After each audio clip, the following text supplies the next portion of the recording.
Paan ng manok naman po ang lutuin natin ngayon for today's video. Nagisa ko na nga rin po pala dyan yung mga bawang, sibuyas, sili at hindi ko na nga rin po pala napakita yan. Dito nga rin po pala, nagisa ko na nga rin po pala dyan yung pat. Nilagyan ko na nga rin po pala yan ng tubig para po palambutin.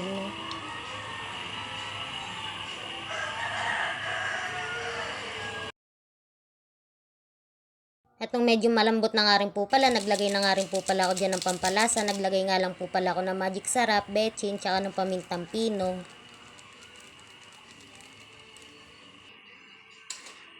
At hahalo-haloin lang po ulit.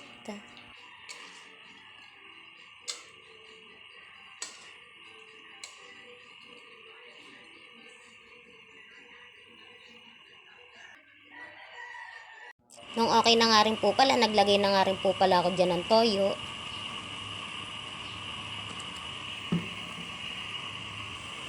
At ayan, nahalo-haloin lang po ulit.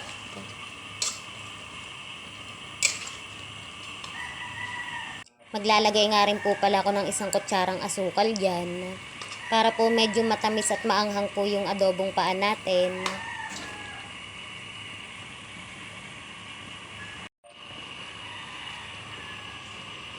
At dito nga rin po pala, maglalagay na nga rin po pala ako dyan ng suka. Sandali na nga lang din po pala at maluluto na po yan.